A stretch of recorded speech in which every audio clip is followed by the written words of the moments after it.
The information provided by the speaker, presenter on the IDSC platform is for general information purposes only.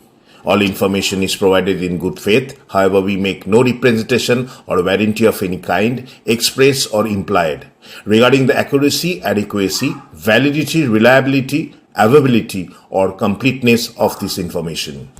তাই মতুয়া ভাইদের বলছি, এই মেলার কোনো মূল্য নেই, এই বারুণ স্থানের কোনো মূল্য নেই। দাস শ্রমিক হয়ে যাবেন আপনারা। কোনো যদি এই শান্তনু ঠাকুরকে গাছে বেঁধে যদি ওর মুখে কালি লাগিয়ে দেওয়া হয়, ও দেখিয়ে দিক কোন জায়গায় লেখা আছে উদ্বাস্তুরা নাগরিকত্ব পাবে, কোন জায়গায় লেখা আছে সিএতে নাগরিকত্ব। গুরুচাঁদের মতো দুজন সমাজ বিপ্লবীকে তার সমস্ত আদর্শ জলাঞ্জলি করে একটা কুৎসিত ভাবনা তৈরি করে মন্দিরের মধ্যে ঢুকিয়ে দিল। সেই মন্দিরের ভাগিদার কে কে হবে? সেই মন্দিরের ভাগিদার মমতা বালা ঠাকুর হবে নাকি শান্তনু ঠাকুর হবে? এটা ওদের ব্যক্তিগত চাওয়া পাওয়া। এবং পুজোতে যে প্রচুর টাকা ওঠে ভক্তরা, এটা তো গুরুবাদী সম্প্রদায় বা ধর্ম, যে কারণে বংশ পরম্পরায় যারা মুখে বলে মানে হরিগুরু চাঁদের ভক্ত, তারা কিন্তু পরবর্তী সময় শান্তনু ঠাকুরকেই ভগবান মনে করেন এবং কেউ কেউ মমতা বালা ঠাকুরকে ভগবান মনে করেন।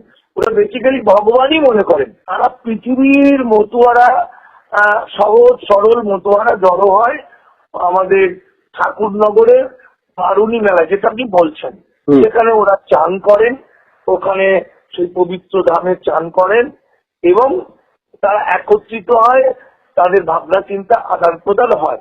আপনি ভাবুন, এরকম একটা পবিত্র দিনে যেখানে প্রধানমন্ত্রী নরেন্দ্র দামোদর মোদী তিনি একটা শুভেচ্ছা পাঠাচ্ছেন হরিগুরুচাঁদ ঠাকুরের উদ্দেশ্যে শান্তনু ঠাকুরদের কাছে বারুণী মেলাকে, অ্যাট দ্য সেম টাইম, একই টাইমে, মানে একই দিন, হয়তো একই টাইমে দিল্লির লোকসভায় একটা আইন প্রণয়ন হচ্ছে, যে আইন, যে বিল পাস হচ্ছে, যে বিলের মূল বক্তব্য হচ্ছে এই যে মতুয়া, এই যে লক্ষ কোটি মানুষ, লাখ লাখ মানুষ এসছেন, তারা হরিগুরুচাঁদের নামে মাতোয়ারা হয়ে গেছেন, এই মানুষগুলোকে চিরকালের জন্য কৃতদাস বানানোর আইন তৈরি হচ্ছে।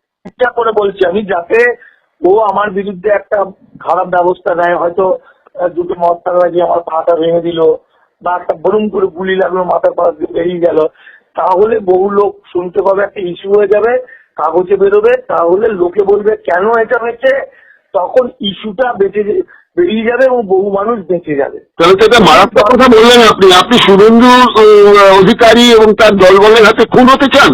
হ্যাঁ, আমার কিচ্ছু যায় আসে না, কারণ মমতা ব্যানার্জির পার্টির ভিতরে আমি বলে দেবো কে কে আরএসএস, কে কে ভয়ঙ্কর বদমাইশ আরএসএস বিজেপি, আমি বলে দিতে পারি। ঠিক আছে, ওদের পার্টিতে একটা বিরাট অংশ এরকম, পুলিশ ডিপার্টমেন্টের মধ্যে আরএসএস ভর্তি।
এতক্ষণ যা নাচের নামে মাস হিস্টেরিয়া দেখলেন, সবই ধর্মভীরু মতুয়া মানুষদের ভাইরাসে আক্রান্ত হওয়ার ছবি। কিন্তু যার জন্মদিন উপলক্ষে বারুণী মেলার উৎসব, সেই হরুচাঁদ বা তার পুত্র গুরুচাঁদ ঠাকুর কিন্তু পাগলামি করতে মোটেও বলে যাননি। তিনি মানবতার প্রেমে মাতোয়ারা হতে বলেছিলেন। আজ ওরা বেঁচে থাকলে দুঃখই পেতেন।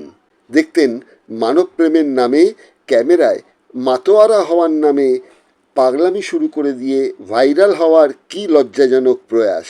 মতুয়া ধর্মের প্রবর্তক হরিদাস ঠাকুরের ছিল অভূতপূর্ব দূরদৃষ্টি।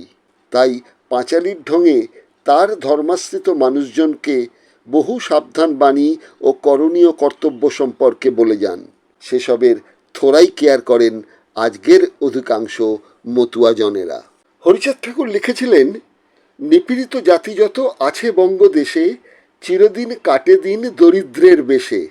রাষ্ট্রক্ষেত্রে অর্থক্ষেত্রে অধিকার নাই, সব অধিকার নিছে উচ্চবর্ণ ভাই। মতুয়াজনেদের সতর্ক করে তিনি বলেছিলেন, সুদিনে মোদেরে যারা করিয়াছে ঘৃণা, আজ কেন আসে তারা কিছুই বোঝো না। স্বার্থরক্ষা এরা সবে ভালো করে জানে, তোমাদের কাছে আসে স্বার্থের খাতিরে। হরিচাঁদ ঠাকুর গুরুচাঁদ ঠাকুর পিতা পুত্র দুজনেই বুঝেছিলেন অধিকার বোধ যুক্তিবোধ তৈরি করতে দরকার জ্ঞান, আর সেই জ্ঞান লাভ করা সম্ভব শিক্ষায়। তাই তো তারা বলেন, প্রাণ যায় যাক চলে তাতে ভয় নাই, বিদ্যা চাই বিদ্যা চাই বিদ্যা মাত্র চাই। বিদ্যা ধর্ম বিদ্যা কর্ম বিদ্যা সর্বসার, বিদ্যা বিনা এ জাতির নাহিক উদ্ধার। বৈদিক আচার ও হিন্দুত্ববাদী দর্শন যা কেবল উচ্চবর্ণের স্বার্থ রক্ষা করে, মতুয়া ধর্মের সৃষ্টি সেই দর্শনেরই প্রতিবাদী দর্শন হিসেবে। হরিচাঁদ ঠাকুর তাই বেদান্তবাদীদের গাত্রদাহের সেই সৈনিক বুদ্ধদেবের দর্শনেই অনুপ্রাণিত হয়ে নির্মাণ করেন মতুয়া ধর্ম। হরিচাঁদ পুত্র গুরুদাস তাই লিখেছিলেন, পালবংশ মহাতেজা বঙ্গদেশে যবে রাজা, বৌদ্ধ ধর্ম আসিল এ দেশে। বৌদ্ধ রাজ ধর্ম মানি বঙ্গবাসী যত প্রাণী, বৌদ্ধ ধর্মে দীক্ষা নিল শেষে। উদার বুদ্ধের নীতি, নাহি জাত নাহি ভেদ রীতি, জাতি জাতি ভাগ নাহি করে। এহেন মতুয়া ধর্মে বারুণী মেলায় ঠাকুরনগরের পুণ্যতোয়া নদীতে স্নান এক পবিত্র উৎসব হিসেবে পরিগণিত হয়। দেশের বিভিন্ন প্রান্ত থেকে আসা ভক্তরা নদীতে স্নান করেন। নদীতে বিশেষ করে গঙ্গা জলের মাহাত্ম্য যেমন আছে হিন্দু ধর্মে, কুম্ভ স্নান যার অন্যতম, মুসলিম ধর্মেও হজযাত্রায় কাবা প্রদক্ষিণের আগে আছে স্নানের কথা, যা আরবিতে গোসাল বলে। সেটাও কিন্তু মুসলিম ধর্মের একটা প্রথা। খ্রিস্টান ধর্মেও বাপ্তিজ অর্থাৎ দীক্ষিত হওয়ার আগে জর্ডান নদীতে স্নানের বিধান আছে। বৌদ্ধ ধর্মেও বুদ্ধের জন্মদিনে বুদ্ধ মূর্তিকে স্নানের রীতি আছে। সঙ্গে সঙ্গে বৌদ্ধরাও স্নান করেন, পবিত্র হন। হিন্দু ধর্মের শিবরাত্রিতে লিঙ্গ স্নান হয় জলে ও দুধে। প্রাচীন গ্রিক সভ্যতা বা মিশরীয় সভ্যতাও স্নানের বিধান আছে। মতুয়া ধর্মেও তাই বারুণী মেলা, এই মেলার অন্যতম আনুষাঙ্গিক স্নান, পুণ্য স্নান। বারুণী শব্দের উৎপত্তি বরুণ থেকে। বরুণ দেবের পরিচয়, তিনি জল ও বৃষ্টির দেবতা, অবশ্যই মদ্যপায়ী। বারুণী সেই দেবতার স্ত্রী, তাই মদেরও আরেক নাম বারুণী। এইসব তত্ত্ব তো হিন্দু ধর্মের, তবে কেন অহিন্দু এই মতুয়া সম্প্রদায় এই বারুণী মেলা যুক্ত করেন নিজেদের জীবনে? হিন্দু দেবতার নামে এই স্নান কতটা যুক্তিযুক্ত? এই প্রশ্নের কোনো উত্তর নেই। এই সম্পর্কে মনোরঞ্জন ব্যাপারী স্পষ্ট করে বলেছেন, ঠাকুরনগরের ঠাকুরবাড়ি তো এই সেদিনের, স্বাধীনতার পর। হরিচাঁদ গুরুচাঁদের প্রয়ান্ত হয়ে গেছে তার অনেক আগে। এই মন্দিরটা আসলে জমিদারি ছিল হরিচাঁদের নাতি প্রমথ রঞ্জনের। মতুয়ারা অধিকাংশই বাংলাদেশ থেকে এসে এখানে বাস করতে শুরু করেন। হরিচাঁদ গুরুচাঁদের কোনো সম্পর্ক নেই এই ঠাকুরনগরের মন্দিরের সঙ্গে। একসময় তো কংগ্রেসের কাছে প্রতারিত হয়ে প্রমথ রঞ্জন ঠাকুর পদত্যাগ করেন, সরাসরি রাজনীতি ত্যাগ করে সমাজকর্মে বিস্তৃত করেন নিজেকে। কিন্তু বড়মা অর্থাৎ প্রমথ রঞ্জনের স্ত্রী বীণাপাণি দেবীকে গুরুমা বানিয়ে ভক্তরা তাকেই ভগবান করে দেন। বীণাপাণি দেবী এখন প্রয়াত, তাদের মূর্তি গড়িয়ে মন্দিরে রেখে হিন্দু ধর্মের মতোই চলছে প্রতিমা উৎসব।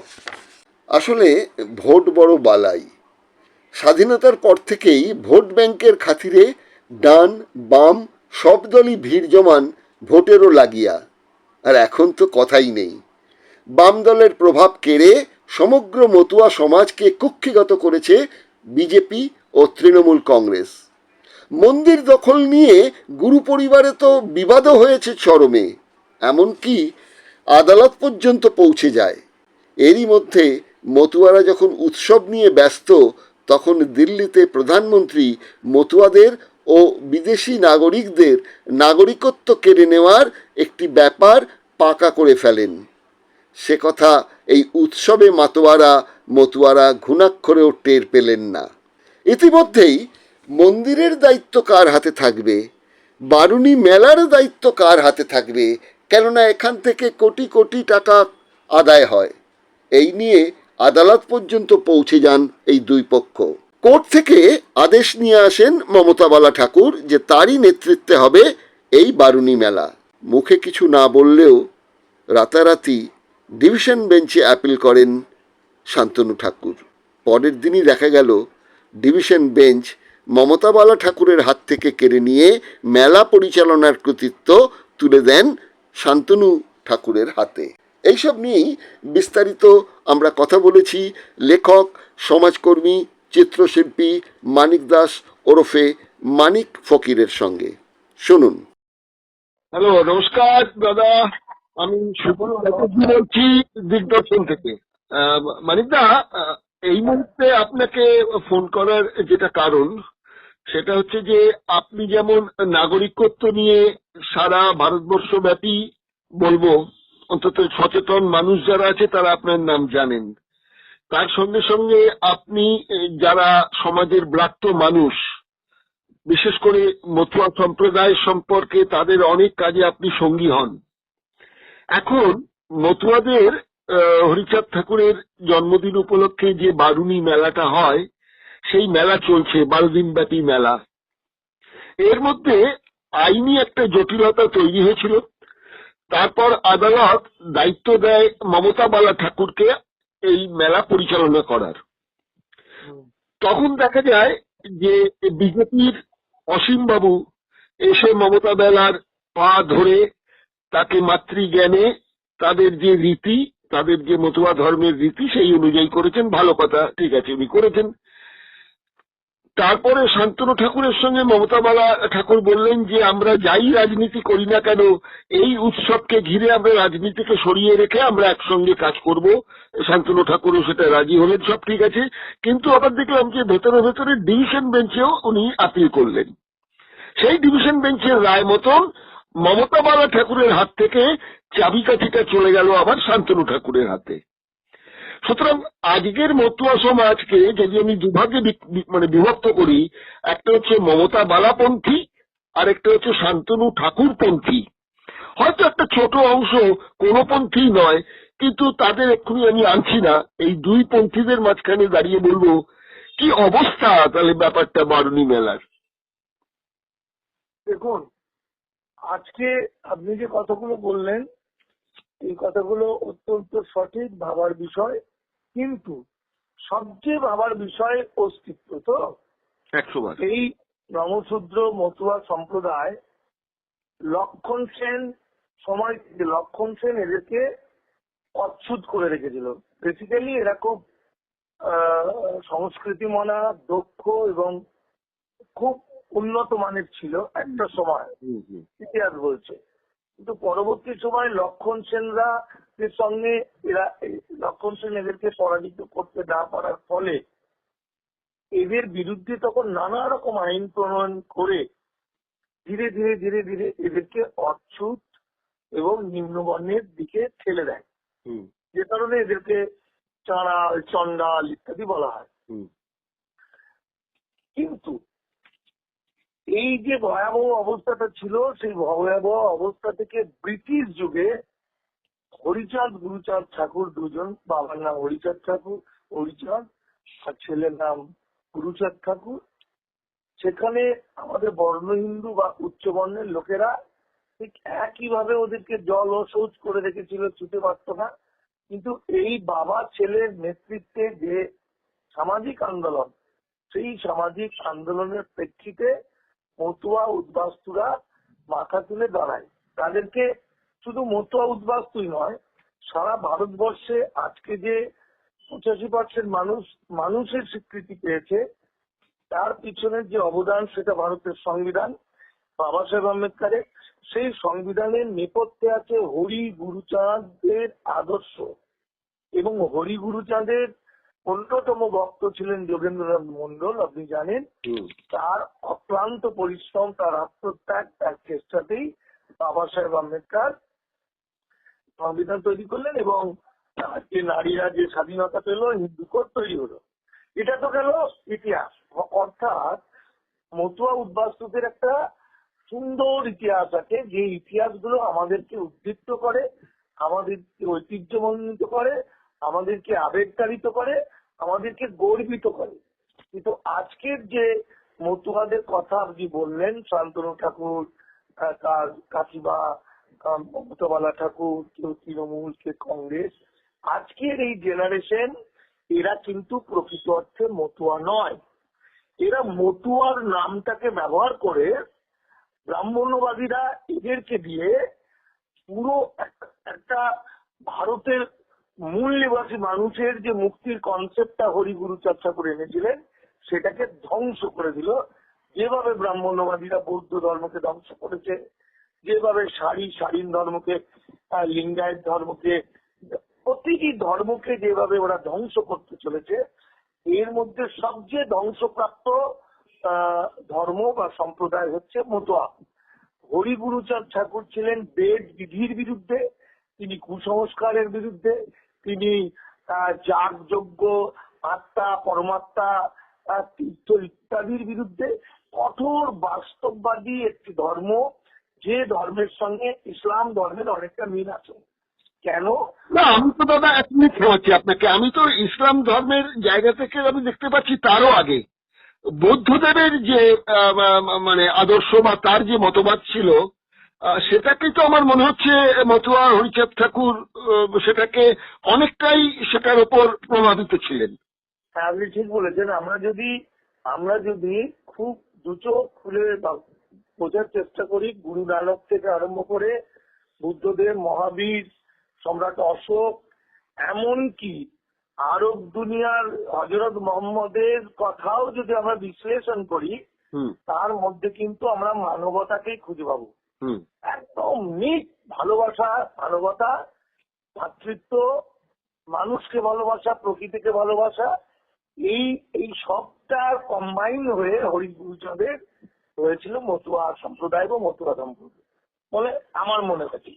আর যেহেতু গুরুচাঁদ ঠাকুর ছোটবেলায় মক্তবে পড়াশোনা করেছেন, ব্রাহ্মণ্যবাদীরা তাকে পড়াশোনার সুযোগ দেয়নি, মুসলমান বাড়িতে থাকতেন, মা বলতেন মুসলমান মাকে, এবং হরিগুরুচাঁদের মন্দিরে, বাংলাদেশের যে ওরাকান্দিতে মন্দির, সেই মন্দিরে প্রথম পুজো দেওয়ার সুযোগ পায় মুসলমান কিঙ্করি মিয়ার পরিবারের লোকেরা।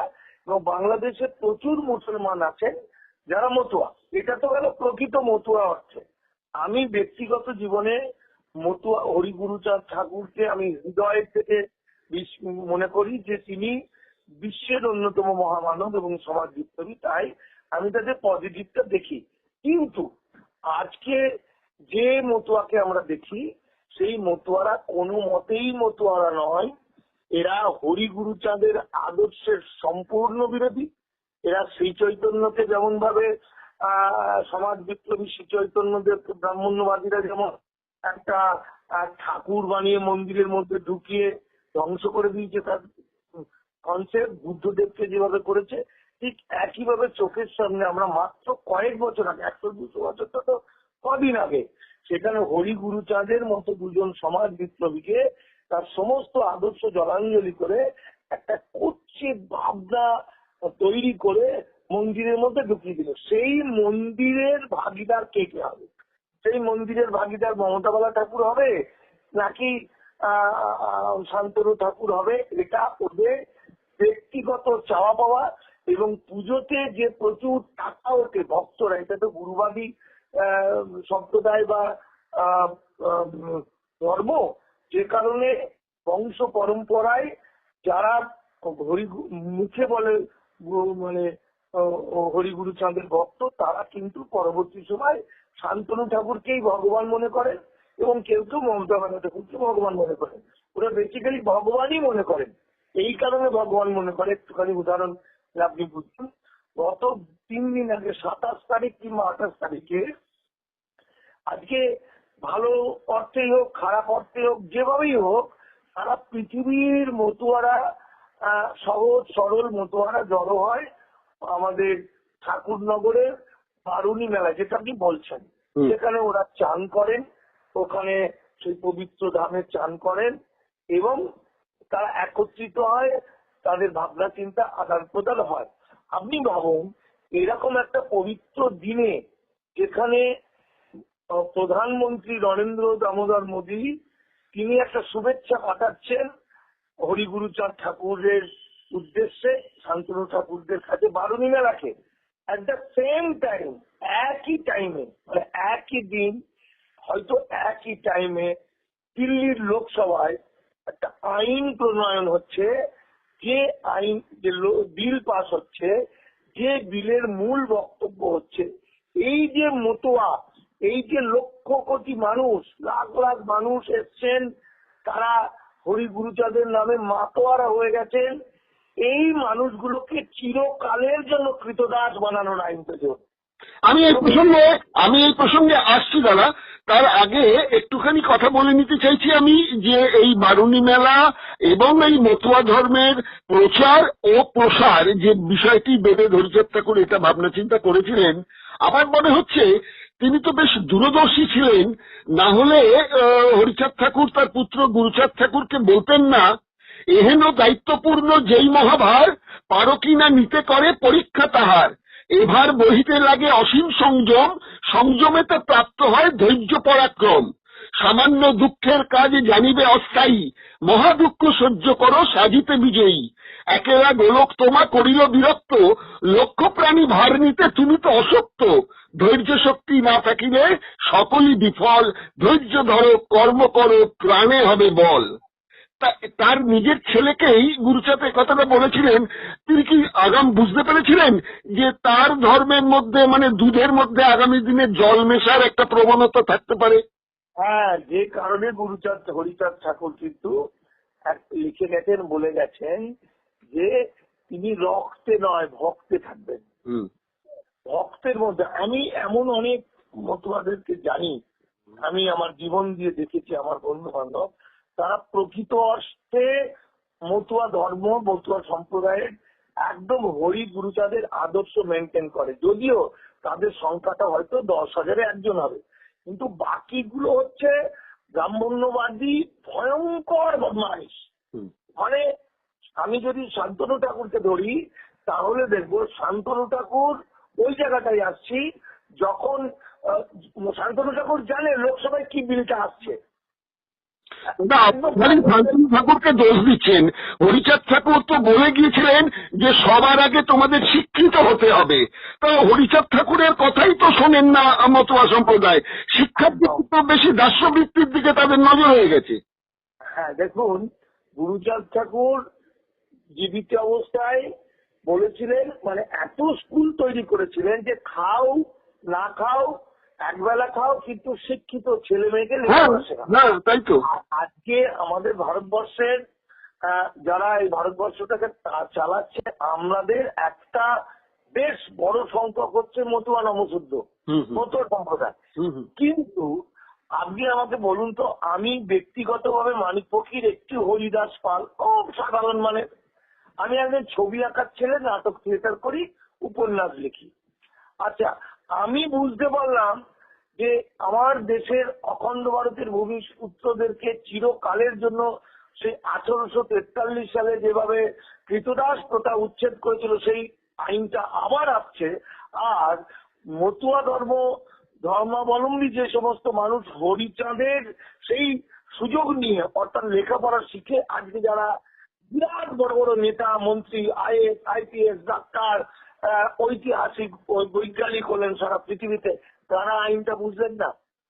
না, তারাও আইনটা বোঝেন, কিন্তু তারা ক্রমশ নিজের ধর্ম থেকে সরে যেতে যেতে আত্মকেন্দ্রিক হয়ে উঠেছে। দুটো সম্প্রদায় দুটো ধরনের রয়েছে। এক ধরনের মতো মা বোনেরা যারা আজও রেল লাইনের ধারে ঝুপড়ি করে থাকে, যারা আজও লেবার কেটে খায়, দুবেলা দুমুঠো ভাত জোগাড় করতে পারে না, তার সংখ্যাটা ব্যাপক। আর কিছু মানুষ, তার মধ্যে একটা অংশ যারা এরা এতটাই বেঈমান। মতুয়া ধর্মের একজন অন্যতম মানুষ ছিলেন মহামানব যোগেন্দ্রনাথ মন্ডল, যার দয়ায়, যার চেষ্টায় তৎকালীন বাংলার মুখ্যমন্ত্রী বা প্রধানমন্ত্রী নিজামুদ্দিনের সঙ্গে আন্ডারস্ট্যান্ডিং করে কিন্তু আজকে এসসি কোটায় এসসিদের মধ্যে ঢুকিয়ে নিতে পেরেছিল এই যাদেরকে স্পর্শ করতো না, স্পর্শ করা যেত না, ছোঁয়া যেত না, সেই মানুষগুলোকে মতুয়াদেরকে যোগেন্দ্রনাথ মন্ডল এসসি আনলেন, এসসি কোটা দিলেন, এবং তারা এক শ্রেণীর মানুষ বিরাট অফিসার হয়ে গেল, কোটিপতি হয়ে গেল, কিন্তু তারা তার জাতিকে ভুলে গেল। এটা একটা প্র্যাকটিস। এই যে ভালো কিছু, ভালো একটা আদর্শ, এটা কিন্তু একটা প্র্যাকটিসের উপর নির্ভর করে। মার্কস সারা বিশ্বের অন্যতম মহামানব, তিনি এমন কিছু কথা বলেছেন, এমন কিছু জীবন চর্চার কথা বলে, শুধু মার্কস আমি বলবো না, আমি হযরত মুহাম্মদের কথাও বলবো, আমি বুদ্ধদেবের কথাও বলবো।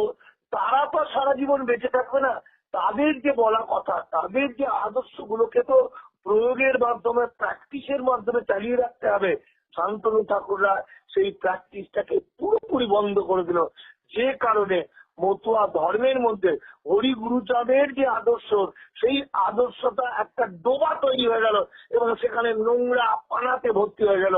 আজকে মতুয়া বলে এক অর্থে কিছুই নেই, শুধু বারুণী মেলা, মানে টাকা টাকা টাকা টাকা টাকা টাকা, 2 কোটি 4 কোটি 5 কোটি 10 কোটি। এই টাকার সময় ভাগ বাটোয়ারাটা চাই, আর টাকার সময় মানে ভাগটা কে নেবে। মানে অনেকে আমাকে প্রশ্ন করছেন যে এই তো মতুয়া শান্তনু ঠাকুর আর মিল হয়ে গেল, মমতা বন্দ্যোপাধ্যায় ঠাকুর, ভালো কথা, মিল হয়ে গেল, কিন্তু মিলটা মনে করছে এটা পলিটিক্যাল মিল হলো। পলিটিক্যাল মিল নয়, এই মিলটা হচ্ছে ভাগ বাটোয়ারার মিল।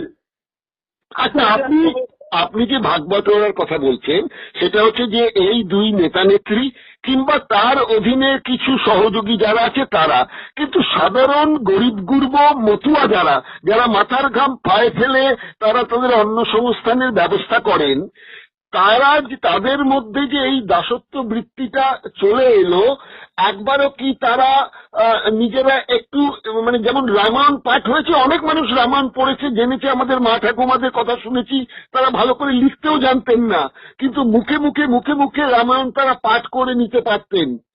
যার জন্য আমি যে কথাগুলো বলছি আপনাকে, সেটা আপনিও খুব ভালো করে জানেন যে পরিষ্কারভাবে গুরুচাঁদ ঠাকুর কিন্তু ছত্রে বলেছেন কিভাবে ব্রাহ্মণ্য এবং উচ্চ বর্ণের লোকেরা কি করে শোষণ করবে, তার থেকে সাবধান থাকতে হবে, এগুলো নিয়ে যাবে যদি ওরা ক্ষমতায় আসে। হ্যাঁ, এবং বলছে, আমি দেখুন বলছি আপনাকে, কোর্ট বলছি আমি, হিংসুক ব্রাহ্মণ যত ভাবে মনে মন, উচ্চ শিক্ষা পায় যদি নমশূদ্র হন, কিছুতে নিস্তার মোরা নাহি পাবো আর, নমশূদ্র করিবে সব অধিকার, গ্রামবাসী সবে মিশি করে পরামিশে, শীঘ্র করি বলে কয়ে থানাও গিরিশে, সে কেন করিবে স্কুল নমর ভিতর, শিক্ষা পেলে নম আর নাহি মানে কারে। তাহলে এইগুলো তো উনি এত ছোট্ট সুন্দর সহজ সরল ভাষায় লিখে গেছেন, বলে গেছেন, মতুয়া সমাজ কি এগুলো কোনোটাই কর্ণপাত করলো না?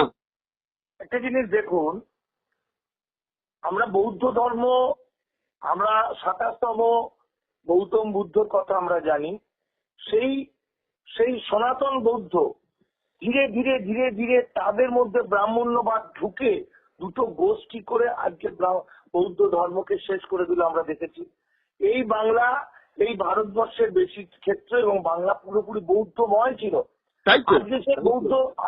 আজকে সে বৌদ্ধ ধ্বংস হয়ে গেল, বৌদ্ধ মন্দিররা গুলো ধ্বংস করে দিল ব্রাহ্মণ্যবাদীদের কৌশলে। ঠিক একইভাবে গুরুচাঁদ ঠাকুর এবং হরিচাঁদ ঠাকুরের ভক্তকুল বাংলাদেশে আছে প্রচুর মুসলমান পরিবার, এবং গুরুচাঁদ ঠাকুর মুসলিমদের নিয়ে যা লিখে গেছেন যে তারা তোমার ভাই, হৃদয়ের মানুষ। নিজেদের মধ্যে ফ্যামিলিতে অনেক সময় গন্ডগোল লাগে, তাই হিন্দু মুসলমানের যে বিভেদ হয় সেটা আসল বিভেদ নয়। আসল হৃদয়ের মানুষ হচ্ছে তোমার ওই, তোমরা হিন্দু, তোমরা ওই মুসলমান ভাইরা। আজকে সেই আদর্শ থেকে চলে গিয়ে আজকে শান্তনু ঠাকুর, অসীম সরকাররা শেখাচ্ছে মুসলমানরা জেহাদি, সন্ত্রাসী, এদেরকে শেষ করতে হবে, এদেরকে তাড়াতে হবে, মারতে হবে, রক্তাক্ত করতে হবে, খুন করতে হবে। তার মানে মূল মতুয়া দর্শন থেকে চলে গিয়ে এরা চলে গেছে একদম ব্রাহ্মণ্যবাদী হয়ে গেছে।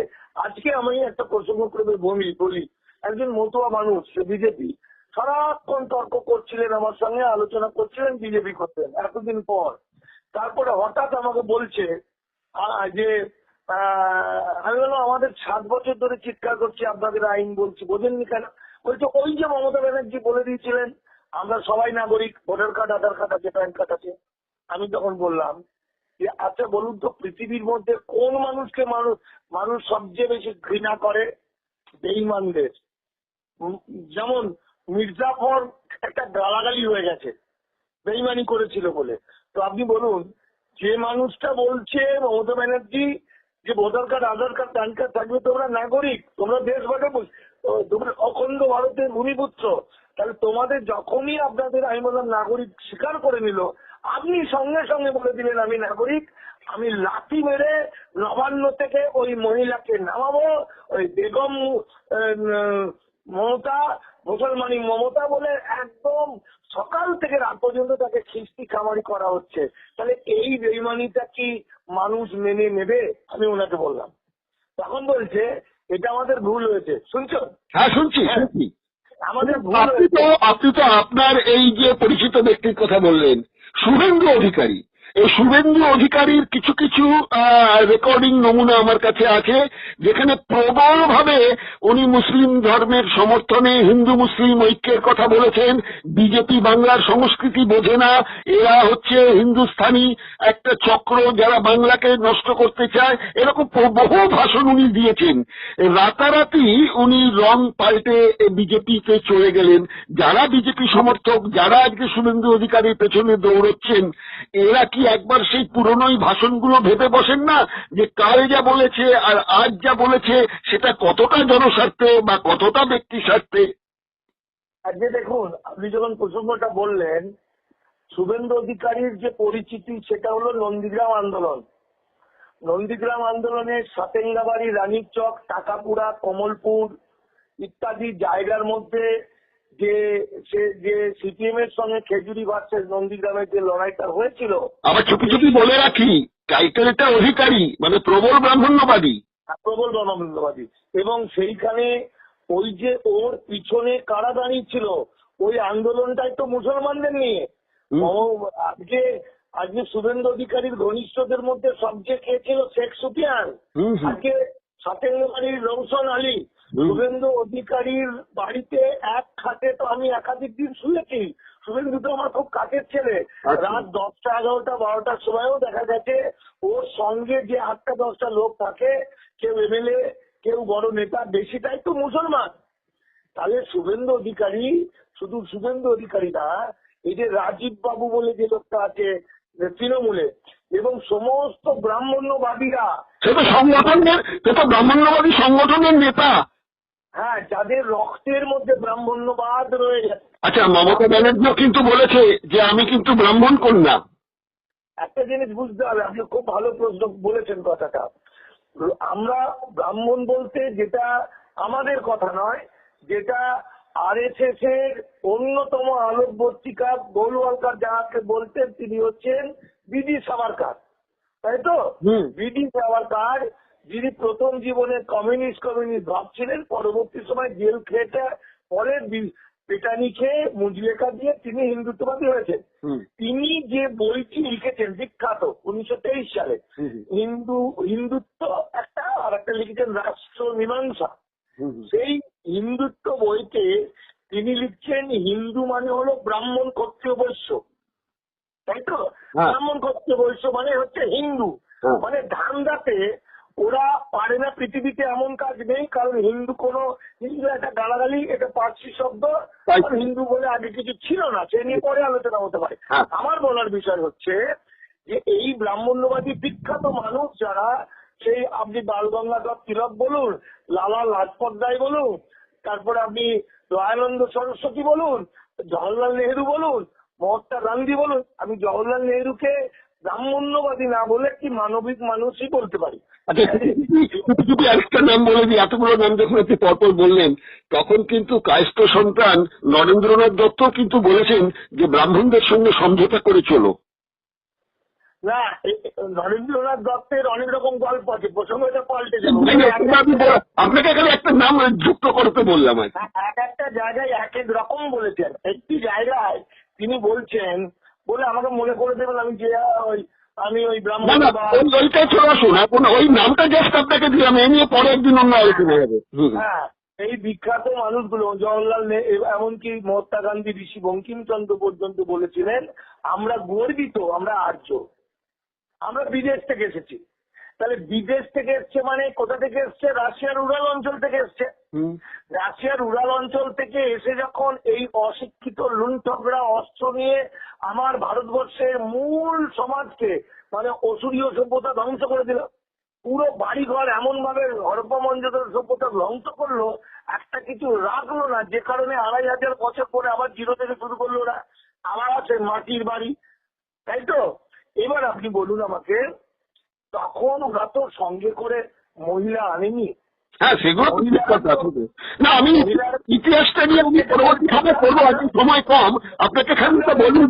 শেষ করি মমতা ব্যানার্জির কথাটা। আচ্ছা, বলুন। তার কারণ হচ্ছে এইখানে যে মেয়েরা, এই মেয়েরা হচ্ছে মানে ব্রাহ্মণ, সমস্ত মেয়েরাই হচ্ছে এই দেশের মানে মূল নিবাসী, যে কারণে ব্রাহ্মণ্যবাদী মনুসংহিতায় বলা হচ্ছে নারী নরকের দ্বার, নারী শূদ্রাণী, সেটা শঙ্করাচার্য বলেছেন, নারী পাপ জনী, নারী আর কৃষককে কখনো মুক্তি দিতে নেই। তার মানে আমি দেশের 85% মানুষের কথা বলতে চাইছে। আমি বলবো মমতা ব্যানার্জি অন্তত সেই অর্থে ব্রাহ্মণের ঘরে জন্ম নিলেও তিনি কিন্তু 85% মানুষের কথাই বলছে। আমি যদি নাগরিকত্ব ইস্যুতে আমি বিষয়টাকে দেখার চেষ্টা করি। বেশ বেশ, আমি আবার ফিরে যাচ্ছি ওই শুভেন্দুর কথাতে। আপনি সবসময় শুভেন্দুর ওপর খুব খড়গহস্ত থাকেন।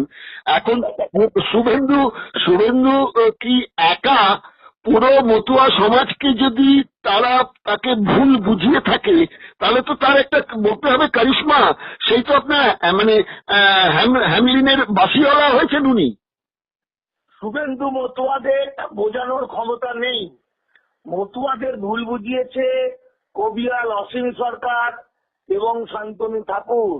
শান্তনু ঠাকুর, আমি তার ব্যক্তিগত জীবন বলতে চাইছি না, সে একটু বিদেশে পড়াশোনা করা বাইরের ছেলে, তার সঙ্গে মতুয়া সমাজের যোগাযোগটা খুব কমই ছিল, কারণ পিয়ার ঠাকুরের সম্পত্তি, এরা তো সেই সোনার চামচ নিয়ে জন্মগ্রহণ করেছে, যে কারণে মমতা বালা ঠাকুর তিনি কিন্তু প্রকৃতপক্ষে একটি মতুয়া ঘরের সন্তান, যে কারণে মমতা বালা ঠাকুর কিন্তু বারবার সত্যিটা বলেছেন। লোকসভায়, বিধানসভায়, আমাদের রাজ্যসভায় দাঁড়িয়ে তিনি বলেছেন এই সিএ আমাদের উদ্বাস্তু মতুয়া নমশূদ্রদের চিরকালের জন্য দাস বানানোর আইন, এই আইনকে পাল্টাতে হবে, নিঃশর্ত নাগরিকত্ব দিতে হবে। আর শান্তনু ঠাকুর বলেছে এই আইন আমাদেরকে নাগরিকত্ব দিয়ে দিল, এর চেয়ে ভালো আইন পৃথিবীতে হয় না। আকাশ এবং পাতাল দুটো মিলবে না। একটা অংশ যেটা বিজেপি পন্থী, তারা এই মানুষগুলোকে চিরকালের জন্য বেনাগরিক যেটা করে দিল, এখন বেনাগরিক করে দিয়ে বেনাগরিক করে দিয়ে এদেরকে কৃতদাস বানানো। আর এক মহিলা, তিনি মহিলা বলেই হয়তো বলতে পেরেছেন, সেই মমতা ব্যানার্জির মতো একই কথা বলতে হয় শুদ্ধানী, তিনি বলছেন যে এই আইন কোথায় বলছে, রাজ্যসভায় লিপিবদ্ধ হচ্ছে, সেখানে ইতিহাস হয়ে যাচ্ছে। যদিও আমি সেটা কিছু সহযোগিতা করেছি বা আমার কথা উনি শুনতেন, আমি আইনগুলো বুঝিয়েছি, যে বলেছেন এই আইন আমার নমঃশূদ্র মতুয়া উদ্বাস্তু ভাইদের চিরকালের জন্য বেনাগরিক করে দেবে। এই আইন বাতিল করে আমাদেরকে বাঁচতে মানুষ বুঝলোই না। ততদিনে শান্তনু ঠাকুর এবং অসীম সরকাররা এমন ভাবে হিন্দুত্ববাদ ব্রাহ্মণ্যবাদ ছড়িয়ে এই মানুষগুলোকে ধ্বংস করে দিয়েছে, এটার ভাবার কোনো মানসিকতা নাই, ভাবার মতো ক্ষমতাই নেই। এরকম নেশাগ্রস্ত হয়ে গেছে, মোদি জয় শ্রীরাম করতে করতে করতে করতে আজকে ওদের হয়ে গেল। পরে আপনি আলোচনা করুন। তাহলে মতুয়াদের যে আপনি বলছেন মূল শত্রু এই দুজন, অসীম সরকার এবং শান্তনু ঠাকুর, এদের নেতৃত্বে রয়েছেন আমাদের শুভেন্দু অধিকারী। তাহলে শুভেন্দু অধিকারীকে কে রুখবে? শুভেন্দু অধিকারী ওদের নেতৃত্বে নেই, শান্তনু নেতৃত্বেই আছে শুভেন্দু অধিকারী। আপনি বাইরে বড় বড় ভাষণ দিচ্ছে বলে মনে হচ্ছে। শুভেন্দু অধিকারী ব্রাহ্মণ্যবাদী মানুষ, কিন্তু বেসিক্যালি শুভেন্দুর তো কিছু প্লাস পয়েন্ট ছিল, আমরা নন্দীগ্রাম শিশুর আন্দোলনে দেখেছি। শুভেন্দু নিজেকে বাঁচাতে, সবাই তো মশাই সে নকশাল মাওবাদী বা বিপ্লবী নয়, তাই না? আপনি বাঁচলে বাপের নাম, আপনি বাঁচলে বাপের নাম। হ্যাঁ, দেশের জন্য মানুষের জন্য আত্মত্যাগ করতে পারে কজন ভাবতে পারে? শুভেন্দু ভাবতে পারেনি। শুভেন্দু নিজে বাঁচার জন্য, জেল থেকে ইয়ের জন্য, মুক্ত বাঁচার জন্য তিনি এই কর্মকাণ্ডগুলো করছেন। জানি না উনি ঘুমোতে পারেন কিনা, কারণ এত বড় অন্যায় ও তো নিজেও জানে। ওর যে পুরোনো ভিডিওগুলো যখন আসে, আর যখন এত মুসলিম ওর ঘনিষ্ঠ ছিল, আজকে তাদের বিরুদ্ধে এসব কথাগুলো বলে, ও এই শুভেন্দু নয়, এটা শুভেন্দুর ভূত। আমরা শুভেন্দুর ভূত নিয়ে আলোচনা করছি। প্রকৃত শুভেন্দুকে আপনাদের দেখতে গেলে আমার একটা বই আছে, পড়বেন, চোখের পানি। ওই বইটার আমি সাতেঙ্গাবাড়ি রানীচক দিয়ে লিখেছিলাম। ওটা একটা সিনেমা হয়েছিল, ওটার হিরো ছিল শুভেন্দু অধিকারী। সেটা শুভেন্দু অধিকারী সমাজকর্মী এবং গণ আন্দোলনের নেতা, পলিটিক্যাল নেতা। আর এই শুভেন্দু হচ্ছে ব্রাহ্মণ্যবাদী, হিন্দুত্ববাদী, একটা ভয়ঙ্কর শয়তান। আপনি নরখাদক বললে ছোট বলা হবে।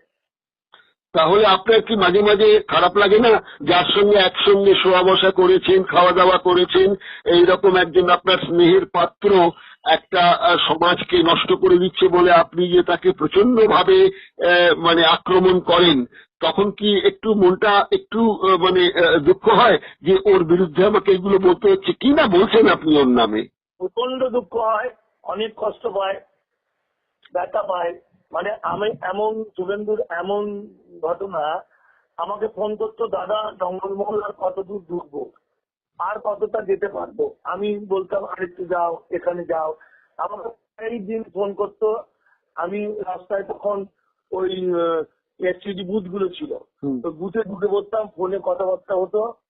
এমনকি মাওবাদী অধ্যুষিত এলাকায় জঙ্গলমহলে দুটো গ্রুপ হয়ে গেছিল, একটা মুকুল রায়ের ভৈরব বাহিনী আর একটা শুভেন্দু অধিকারীর বাহিনী।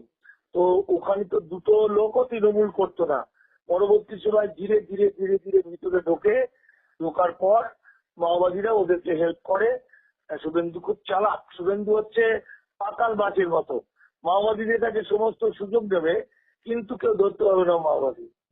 যাই হোক, আমি যেহেতু একজন লেখক, আমি সব কথাটা সেই কথাটাই বলি, যে কথাটা আমি দায়িত্ব নিয়ে বলতে পারি, এবং আমার কাছে কোনো লুকোচাপা নেই। সেই অর্থে শুভেন্দু অধিকারী তখন মানুষের জন্য, কৃষকদের জন্য, আন্দোলনের জন্য করেছিলেন। তার পরবর্তী সময় তার এই নিতে পারি না, যে কারণে আমার মনে হয় শুভেন্দু ওটা নয়, এটা শুভেন্দুর ভুল। না, আপনি বিভিন্ন জায়গায় বক্তব্য রাখতে গিয়ে শুভেন্দুকে যেভাবে আক্রমণ করছে, সেটা তো শুভেন্দু বলতেই পারে যে জনগণকে খেপিয়ে তুলছেন মানিক, এবং অনেক জায়গায় তো আপনি যেসব ভাষায় ওকে বলছেন, তো অনেক জায়গায় সংবিধান বিরোধী ভাবেও আপনি কথাবার্তা বলছেন। সেরকম চেষ্টা করে বলছি আমি, যাতে ও আমার বিরুদ্ধে একটা খারাপ ব্যবস্থা নেয়। হয়তো দুটো মদ লাগিয়ে আমার পাটা ভেঙে দিল, বা একটা বরুম করে গুলি লাগলো, মাথার পাশ দিয়ে বেরিয়ে গেল, তাহলে বহু লোক শুনতে পাবে, একটা ইস্যু হয়ে যাবে, কাগজে বেরোবে, তাহলে লোকে বলবে কেন এটা হয়েছে, তখন ইস্যুটা বেরিয়ে যাবে এবং বহু মানুষ বেঁচে যাবে। তাহলে তো এটা মারাত্মক কথা বললেন আপনি শুভেন্দু অধিকারী এবং তার দলবলের হাতে খুন হতে চান? হ্যাঁ, আমার কিচ্ছু যায় আসে না। কারণ কেন, আমি আপনাকে খুব একজন প্রখ্যাত সাংবাদিক হিসাবেই বলছি যে আমার বাড়ি বর্ধমান জেলার কাটোয়া, আমার কোমরপাড়া বলে একটা জায়গায় বাড়ি, কাটোয়ার। আমি সেই জায়গা থেকে সব লাভে আছি। আমি পরিপূর্ণ একটা সাকসেস হওয়া মানুষ। আমার 2 ছেলে তারা দাঁড়িয়েছে, তারা খুব সমাজে ভালো কাজ করে, মানুষের কাজ করে। আমি লিখি, আমাকে অনেক মানুষ ভালোবাসে, হিন্দু, মুসলমান, বৌদ্ধ, সবার মানে আমি সবকিছুর মধ্যে অনেক বেশি আমি পেয়ে গেছি সমাজে। ফলে এখন যদি বহু মানুষের জন্য আমার মৃত্যু হয়, তাহলে আমার কোনো দুঃখ থাকবে না, আমার পরিবারের কোনো দুঃখ থাকবে না। আমি এটা খুব গ্ল্যাডলি মেনে নেবো যদি আমাকে এখন মনে হয় যে আমার একটা মৃত্যুর জন্য যদি এই সমাজটা বেঁচে যায়, উদ্বাস্তু সমাজ বা পিছিয়ে পড়া মানুষ যারা, আমার কোটি মানুষ যারা বিপদগ্রস্ত। না, তা আপনি বলতেই পারেন। ইতিহাস কিন্তু তা বলছে না। বুদ্ধের মৃত্যু, জেসাস ক্রাইস্টের মৃত্যু, কি আমাদের গান্ধীজির মৃত্যু, তাতে যে সমাজ খুব একটা বদলেছে তা তো নয়। আপনি তো কারো হাতে এখন আপনি 7 বছর ধরে যে নাগরিকত্বের যে লড়াইটা চালিয়েছেন, চোখের কালো চশমাটা খুলিয়ে দিয়ে তাদের বলেছেন 2 চোখ ভরে দেখে নিজে সিদ্ধান্ত নাও, সেই ব্যাটনটা তো আপনি কারো হাতে এখনো তুলে দেননি। তাড়াতাড়ি চলে গেলে হবে কি করে? দেখুন, এইটা না তুলে দিতে হবে না, এমন একটা সিচুয়েশন এসে গেল এই ইমিগ্রেশন অ্যান্ড ফরেনার্স অ্যাক্টের মধ্যে দিয়ে। কে চায়ের দোকানের চা বিক্রি করে, কে সকালবেলা সাইকেলে করে এসে দুধ দিয়ে যায়, মানে কোন মানুষটা লিডার তৈরি হয়ে যাবে, আমরা খালি সেই দিনটার অপেক্ষা করি। কারণ এর মধ্যে পুরো এতদিন ধরে আমরা ছিলাম একটা নর্মাল জীবন যাপন করতাম। নর্মাল জীবন, এটা কিন্তু অ্যাবনর্মাল জীবন। আমাদের কাছে একটা সংজ্ঞা ছিল, একটা নেতা মানে ভালো বক্তব্য রাখে, নেতা মানে পড়াশোনা করে, নেতা মানে অনেক কিছু জানে, নেতা মানে ওই। আর সেটা তো আমাদের একটা সাধারণ সময়ের একটা অঙ্ক, কিন্তু যেটা এখন সাধারণ নয়, এটা একটা ভয়ঙ্কর সময়, একটা অ্যাবনর্মাল সময়। অ্যাবনর্মাল সময়টা তো বাঙালি দেখেনি, ভারতীয়রা দেখেনি। তো বাঙালির অ্যাবনর্মাল টাইমটা যে কেমন, সেখানে কে নেতা হবে, হয়তো দেখা যেতে পারে যে একটা আলু পটল বিক্রি করতে পারে ছেলে, সেই চিৎকার করে হাত তুলে বললো যে এই দেশটা আমাদের, এই কোটি মানুষকে আমরা বেনাগরিক করতে দেবো না। তার আওয়াজ শুনে অসংখ্য মানুষ বেরিয়ে আসবে, ফলে নেতা তৈরি হয়ে যাবে কয়েকটা দিনের মধ্যেই। তাহলে বারুণী মেলা তো আপনি বন্ধ করার জন্য আবেদন জানিয়েছেন। বারুণী মেলা বন্ধ করার জন্য আবেদন, সেটা দেখুন, বিজেপি তো অত্যন্ত পাওয়ারফুল একটি পার্টি, এবং সেই অত্যন্ত পাওয়ারফুল পার্টি আমাকে কতটা ভয় পাচ্ছে, আমি এত সাধারণ হওয়া সত্ত্বেও, যাতে আমার কথা কেউ না শোনে, তাই অসিত সরকার আমার বারুণী মেলার একটা বড় ভিডিও ছোট্ট একটু অংশ কেটে এমন ভাবে আমাকে দুর্নাম দেওয়ার চেষ্টা করেছে যাতে উদ্বাস্তুরা আমার সঙ্গে কথা না বলে, মতুয়ারা। আসলে আমি কিন্তু এইভাবে বলিনি। আজ থেকে 2 বছর আগেকার ওই ভিডিওতে আমি বলেছি যে আইনত আপনাদেরকে চিরকালের মতো শেষ করে দেওয়া হয়েছে। হরিগুরুচাঁদ ঠাকুর আগে থেকে বলে গেছিলেন যে এই ব্রাহ্মণ্যবাদ আপনাদের ধ্বংস করবে, আপনারা আইনটা বুঝুন, আপনারা একত্রিত হন, আপনারা এই বারুণী মেলাতেই মিটিং করুন, সিদ্ধান্ত নিন কিভাবে বাঁচবেন, না হলে এই বারুণী মেলার কোনো মূল্য নেই, সেগুলো বন্ধ করুন। প্রয়োজনে আপনারা শান্তনু ঠাকুরের মতো মানুষদের বাঁধুন, গাছে বাঁধুন, তাদের পেটান, বলুন কেন, যাতে সিন ক্রিয়েট হয়, যাতে 5টা কাগজে টিভিতে বেরোয়, মানুষ বিষয়টা বুঝে নেয়। সেইটাকে আমার বিরুদ্ধে অস্ত্র হিসেবে ব্যবহার করে আমাকে গর্বিত করেছে। আমি কে বলুন তো, খুব ভালো করে একটা হিসেব করে বলুন তো, সাধারণ মানুষ আমি, অতি সাধারণ। তাকে ভয় পাচ্ছে অমিত শাহ, নরেন্দ্র মোদী, তারা বলছে পশ্চিমবঙ্গ সরকার একে সুকান্ত মজুমদার, শুভেন্দুকে, ওদের মডেল হচ্ছে বেইমান অসীম সরকার। অসীম সরকার হলো ওদের একটা আইডল, মানে ওদের মূল একটা অসীমকে দায়িত্ব দিয়েছে আমাকে নিরস্ত করতে হবে, আমার কথা যেন কেউ না শোনে, বুঝতে পারছে। ফলে আলটিমেট কিন্তু ওরা আমাকে সম্মানিত করলো। অসীম আমাকে নিয়ে আমার বিরুদ্ধে 10টা ভিডিও ইতিপূর্বে করেছে, 10টা। আর লেটেস্ট যেটা করলো, আমি নাকি হরিগুরুচাঁদকে অপমান করেছি। আমি নাকি, আমার কথা শুনে মনে হলো আমি হরিগুরুচাঁদকে অপমান করতে পারি? ভারতবর্ষ কেন, পৃথিবীর কোন মানুষ যদি একটু বোঝার চেষ্টা করে ইতিহাস এবং হরিগুরুচাঁদের জীবন দর্শন এবং তার কাজ, তাহলে কেউ কোনোদিন কত বড় শত্রুও যদি হয়, যদি হৃদয় থেকে তাকে জিজ্ঞাসা করা হয়, বলা হয় তুমি মন থেকে বলো, সে বলবে এই মানুষরাই পৃথিবীটাকে আলো দেখিয়েছে, তাই না? তো আমি যার বিরুদ্ধে বলবো এটা একটা কৌশল ওদের। যাই হোক, আজকে সময়টা খুব কম, সামনে হচ্ছে এই বারুণী মেলা চলাকালীনই এসে যাচ্ছে আমাদের রাম নবমীর তিথি।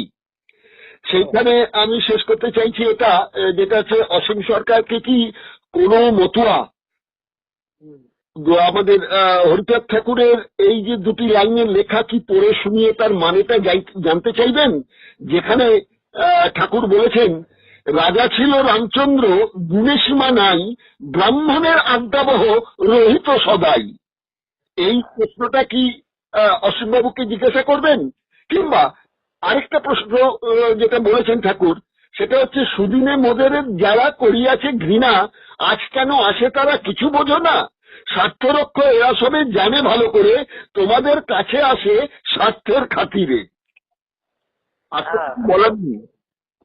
দেখুন, আমি শেষ কথা বলছি, হয়তো মতুয়ারার কাছে প্রশ্ন করবেন, এই যে ওই মানে একটা ইতিহাস প্রসিদ্ধ যে মতুয়া, মানে যে মাতোয়ারা হওয়া মানুষগুলো, তার যে ঐতিহাসিক এদের যে মূল্য, সেই জায়গা থেকে বহুদিন সেই অস্ত্রটা ধার হয়নি, মোটা হয়ে গেছে অস্ত্রটা। এখন এর মধ্যে পলি জমেছে, নোংরা জমেছে, একটা ডোবা হয়ে গেছে। কিন্তু আসলে বাঘের বাচ্চা তো বাঘেরই বাচ্চা হয়, যতই তাকে দুধ খাওয়াও আর যাই খাওয়াও, বাঘের বাচ্চা বাঘেরই বাচ্চা। এই মতুয়ারাই অত্যন্ত তাড়াতাড়ি এরাই জাগ্রত হবে এবং এরাই কিন্তু বাংলাকে এবং বাঙালি সমাজকে বাঁচাবে। দেখে নেবেন, এক ভয়াবহ যুদ্ধ হবে, যেই যুদ্ধে এদের জয় হবে, মানে বাংলার জয় হবে, বাঙালি সমাজের জয় হবে হবে হবে। শেষ কথা, আপনি শুভেন্দু, শান্তনু এবং অসীম সরকার, এই তিনজনকে একত্রে যদি বলি, আপনি তাদের জন্য কি হুঁশিয়ারি দেবেন? আমি কোনো হুঁশিয়ারি দেবো না, আমি ওদেরকে বলবো যে তোমরা সত্যি সত্যি যদি বুঝতে, তাহলে এত বড় সর্বনাশ করতে না। যেহেতু তুমি বিজেপি করো, বিজেপি আরএসএস এর যে মূল যে নীতি, তাকে বলা হয় এক চালক অনুবর্তী। ব্যাখ্যা অনুযায়ী ওরা বলছে, আর্য যুগে যেমন পরিবারের একজন প্রধান থাকতো, তার মুখের উপর প্রশ্ন করা যায় না, ওই সেই একই ধরনের ওরা সে কনসেপ্টের উপর হিন্দু রাষ্ট্র করতে চলেছে। অর্থাৎ অমিত শাহ যা বলে দিয়েছে তার ওপর প্রশ্ন করার অধিকার কারণেই, ফলে শুভেন্দু অধিকারী, শান্তনু ঠাকুর এবং এরা, এই যাদের যাদের নাম বললেন, এরা হয়তো সত্যি সত্যি বিষয়টাকে অতটা বোঝেনি, হালকা করে নিচে গভীরে যায়। যদি গভীরে যায়, কয়েকদিন আগে আমার এক বন্ধু, বিজেপির রাজ্য কমিটির অন্যতম, আমি তার সঙ্গে অনেক সময় এক থালাতেও খাই, আমার কাছে ভাই বলতে পারো, সে উদ্বাস্তু পরিবারে 50 সাল 56 সালে এসছে, বলার পর সে লাফিয়ে উঠেছে, সে ভয় পেয়েছে। সে আমাকে বলছে, তুমি আমাকে ডকুমেন্ট গুলো দাও, আমরা প্রশ্ন করব বিজেপি নেতাদের, আগে এটা ফাইনাল করুন, তারপর আমরা পার্টি করব। বুঝতে পেরেছো? সেই জায়গা থেকে আমি বলবো, রাজনীতির কারণে এবং মানুষগুলোকে বাঁচানোর কারণে, মানুষগুলোকে লড়াইমুখী করার জন্য, আন্দোলনমুখী করার জন্য আমি অনেক কথা বলে থাকি আমার প্রিয়জনদের। তবু বলবো, শান্তনু ঠাকুর, অসীম সরকার, শুভেন্দু অধিকারীরা আমার প্রিয়জন, আমি তাদের ভালোবাসি। ফলে আমি বিশ্বাস করি এরা একত্রিত হবে এবং এরা কিন্তু ফিরে আসবে। কিন্তু যত দেরি হবে এরা বিপদে পড়ে যাবে, এদেরকে বাঁচানো যাবে না। আর এই মানুষগুলো যারা বুঝে যাবে সত্যি করে যে তারা শেষ হয়ে গেছে, তারা কিন্তু এদের ছাড়বে না। তাই যত তাড়াতাড়ি পারা যায়, এরা যদি বসে আমাকেও ডাকে, আমি যদি আলোচনা করে ওদেরকে বুঝিয়ে দিতে পারতাম, তাহলে কিন্তু বাংলা এবং বাঙালি বেঁচে যেত। আপনি কি বোঝাবেন, 26-এর নির্বাচনের আগে তারা আপনার কাছে এসে বিষয়টা বুঝে গিয়ে বিরোধিতায় চলে যাবে বিজেপির সিদ্ধান্তে? না, 26-এর নির্বাচনটা নির্ভর করছে মমতা ব্যানার্জির ভাবনা চিন্তার উপর। মমতা ব্যানার্জির পার্টিতে যারা আছেন, যেমন উদাহরণ দিচ্ছি, মমতা ব্যানার্জি কোটি কোটি টাকা খরচ করেন একটি সংগঠনের পেছনে, সেটার নাম হচ্ছে নমশূদ্র বিকাশ পরিষদ। নমশূদ্র বিকাশ পরিষদ হচ্ছে মতুয়াদের। এর প্রধান যে চেয়ারম্যান, তার নীলবাতি গাড়ি, তার সামনে পুলিশ পিছনে পুলিশ, এর যে প্রধান তার নাম হচ্ছে মুকুল বৈরাগ্য। ও পুরোপুরি বিজেপির লোক। ও শান্তনু ঠাকুরকে ভগবান মনে করে। বুঝতে পারলেন কথাটা? তাকে তাকে তাকে মমতা বন্দ্যোপাধ্যায় এত গুরুত্ব দিচ্ছেন? হ্যাঁ, কারণ মমতা ব্যানার্জির কানের কাছে যে ফিস ফিস করে যদি কেউ বলে দেয় ওই লোকটা বিরাট নাম করা মমতা ব্যানার্জি, আপনি তাহলে বিরাট নাম করা। মমতা ব্যানার্জির নিজের কোনো এসব দেখার ক্ষমতা নেই। ওনার কিছু লোক আছে, তারা খবর দিলে সেই খবর অনুযায়ী উনি নির্বাচন করেন। মমতা ব্যানার্জির পার্টির ভিতরে আমি বলে দেবো কে কে আরএসএস, কে কে ভয়ঙ্কর বদমাইশ আরএসএস বিজেপি আমি বলে দিতে পারি। ঠিক আছে, ওদের পার্টিতে একটা বিরাট অংশ এরকম। পুলিশ ডিপার্টমেন্টের মধ্যে আরএসএস ভর্তি। মমতা ব্যানার্জির অনেক বড় মানুষ, কিন্তু তার পক্ষেই তো সবটা ঠিক করা ক্ষমতা জানি না আমি। মমতা ব্যানার্জির পাশে প্রচন্ড বেইমানরা ঘোরাঘুরি করে। তিনি আপনি তো দাদা দুটো কথা বলছেন, একটা কথা বলছেন যে তার একার পক্ষে সব দিকে নজর দেওয়া সম্ভব নয়, আবার একটা বলছেন যে ওই বৈরাগ্য মহাশয় যার নাম বললেন তিনি কানের কাছে গিয়ে যা বলেন তাতেই মমতা ব্যানার্জি। তিনি বলেন না, তিনার ক্ষমতা নেই ওনার কানের ঘরের সামনে যাওয়া। মানে মমতা ব্যানার্জির কাছে অন্য কেউ যখন বসে অন্য লোকেরা বলে। এই যে মমতা ব্যানার্জি উদ্বাস্তু সেনে যাকে যাকে রেখেছে বেশিটাই হলো বিজেপি। আচ্ছা, এবং শান্তনুর ভক্ত। নমশূদ্র বিকাশ পরিষদের টাকাটা দিচ্ছে আপনার আমার টাকা, মানে সরকারের টাকা, কিন্তু ওরা সবাই ভোট দেয় বিজেপিকে, সবই বিজেপি। এমনও তো হতে পারে মমতা বন্দ্যোপাধ্যায় এদের গুরুত্ব দেন, এদের কাছ থেকে বিপক্ষ দলের শিবিরের খবরাখবর পাবেন বলে। হতে পারে, কারণ এরা হচ্ছে একদম পচা কাঁঠাল।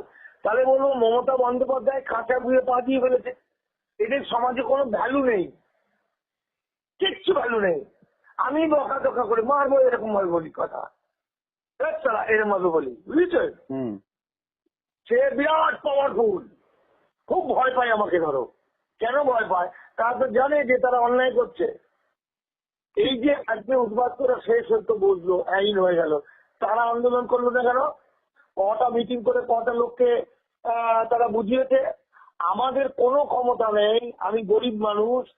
তাই যে কটা লোককে জানাতে পেরেছি ওদের পুলিশ আছে, ওদের টাকা আছে, ওদের এই আছে সেই আছে, লোক আছে, কমিটি আছে, টিম আছে, কটা লোককে বুঝিয়েছে পেরেছে কি? একটা ক্ষমতা, একটা ওইরকম পদ, উদ্বাস্তুদের চেয়ারম্যান, উদ্বাস্তু কি বলে, তারপরে নমশূদ্র, একজন হলেই তো লেখা হয়ে যেত। একজন যদি চাইতো প্রধান, সে তো গোটা পশ্চিমবঙ্গ জানিয়ে দিতে পারতো। মমতা ব্যানার্জি এখন যদি চায় বিজেপিকে পশ্চিমবঙ্গ থেকে 0 করে দিতে পারে। আমি বলি কেন না, প্রতিটি অঞ্চলে অঞ্চলে, গ্রামে গ্রামে, পাড়ায় পাড়ায়, মানে উদ্বাস্তু এলাকাগুলি সত্যিগুলো জানিয়ে দিলে হয়ে যাবে। না, আপনি বলছেন মমতা ব্যানার্জি যদি চায় তাহলে কি উনি চান না? সেটা উনি জানেন, চান নিশ্চয়ই। না চাইলে পরে তিনি কেন্দ্রের বিরুদ্ধে যে উদ্বাস্তুকে সহযোগিতা করছেন কেন আজও? তাহলে তো আপনার কথার সূত্রে চলে আসছে কংগ্রেস বা সিপিএম যা বলে সেই বীজমূল তত্ত্ব কথা তো আপনি আমার বলছেন না। আমি বীজমূল তত্ত্ব বলছি না, আমি যেটা বলছি সেটা হচ্ছে মমতা ব্যানার্জি তো একা করবেন না।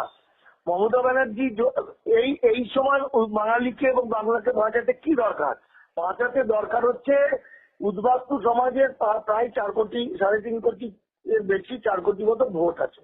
যদি ভোটে রাখতে হয়, এরা যদি ভোট দিতে পারে, জানি না ভোট দিতে পারবে কিনা, কারণ এই আইন অনুযায়ী এরা ইলিগাল হয়ে যাচ্ছে, তাহলে ছোট ছোট টিম করে পাড়ায় পাড়ায় বলে দিলেই হয়ে যায়। কারণ এখন তো লুকানোর কিছু নেই।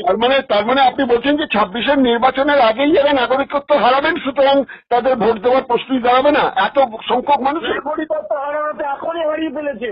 হ্যাঁ, তাহলে তাদের সরকার থাকবে না। দেখুন, আসামে কিন্তু নাগরিকত্বহীন এনআরসি সুদ মানুষদেরও ভোট রাইট দিয়েছিল। হ্যাঁ হ্যাঁ, সে তো এটা নিশ্চয়ই। কিন্তু রাষ্ট্র তার কাজে লাগিয়ে নিয়েছিল, এই লোকগুলোর কোনো কাজে লাগেনি। এরা মনে মনে ভেবেছে ভোট দিলাম ভোট দিলাম ভোট দিলাম। ভোট দিবি কেন তুই? তোকে ভারত সরকার বলছে উই পোকা, ঘুষপেটিয়া, লাথি মারবো, ওপরে পা নিচে মাথা করে পেটাবো, অমিত শাহ বলছে, আর তুই ভোট দেওয়ার জন্য ছটফট করছিস কেন? হ্যাঁ, আমি তো অবাক হয়ে যাই, কেন এরা ভোট দেবে?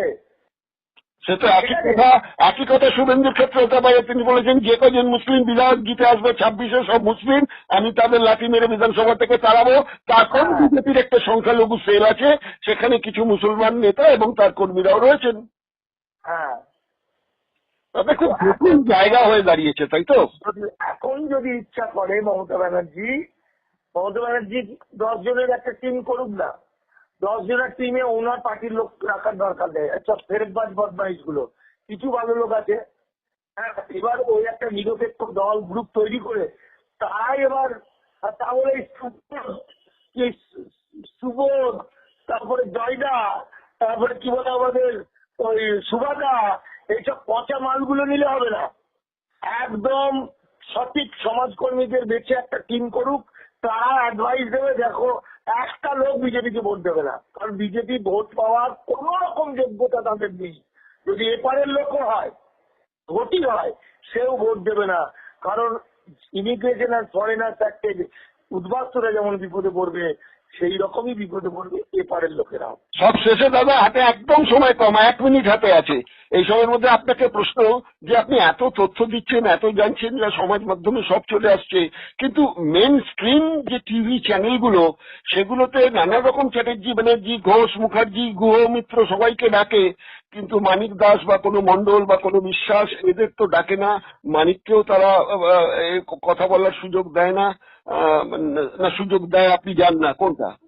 না, আমাকে ডাকে তো, আমাকে ডাকে, কারণ এবিপি আনন্দ থেকে আরম্ভ করে নিউজ 18 থেকে 24 ঘন্টা, TV9, যারা যারা একদম বড় বড় পোস্টে আছে, এরা আমাকে ডাকে, চা খাওয়ায়, না না, ভালো করে কথা বলে। রক্ততে ওই তো বলছি লাস্টে, চা খাওয়ায়, ভালো করে কথা বলে, বলে গুরু কেমন আছো, তুমি তো গুরু, হেন তেন, কিন্তু আমাকে কোনোদিন বলতে দেবে না। ওটাও ওদেরও দুঃখ, আমার দুঃখ না। আমি জানি যে তাহলে আমি ঠিক পথে আছি।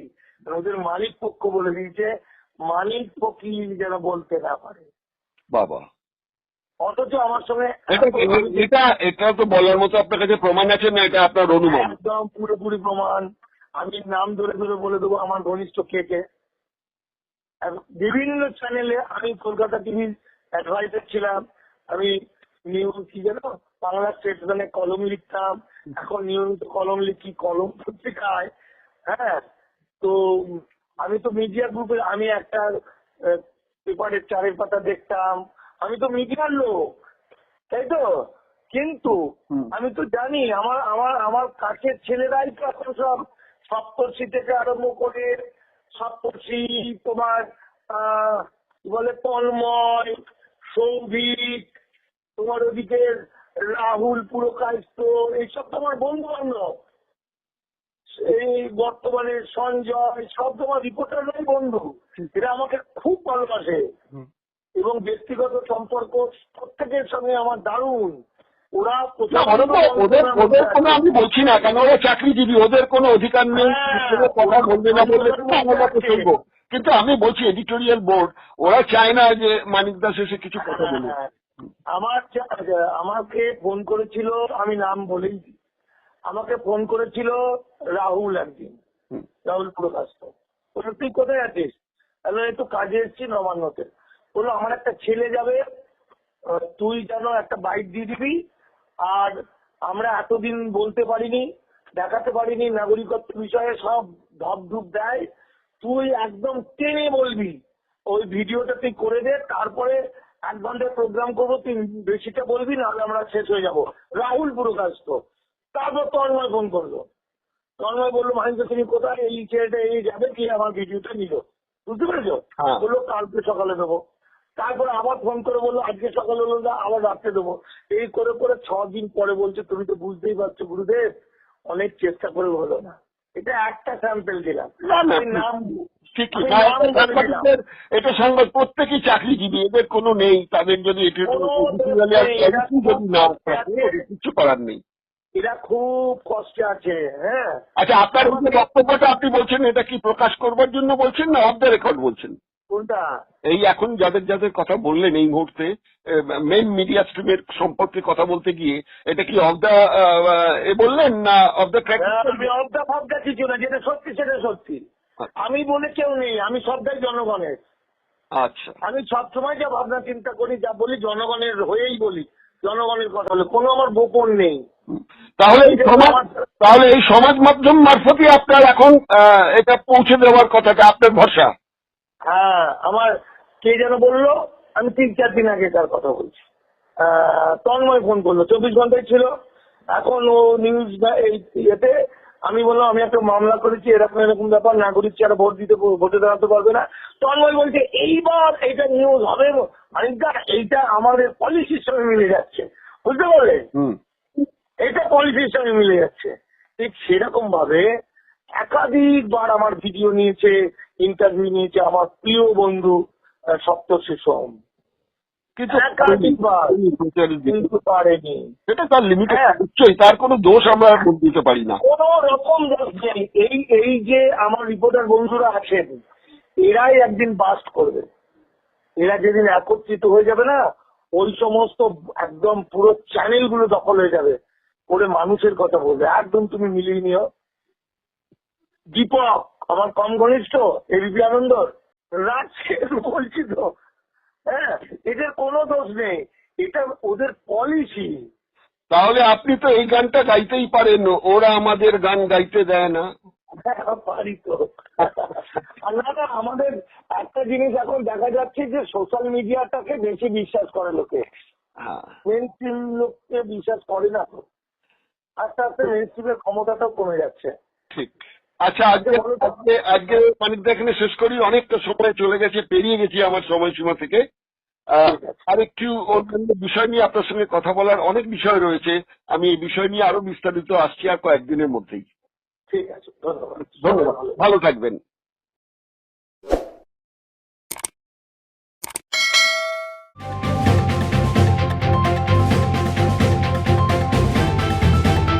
রংহীন সংবাদ আর অজানা তথ্যের জন্য দেখুন দিগদর্শন, 10-এর পাশে, দেশের সাথে।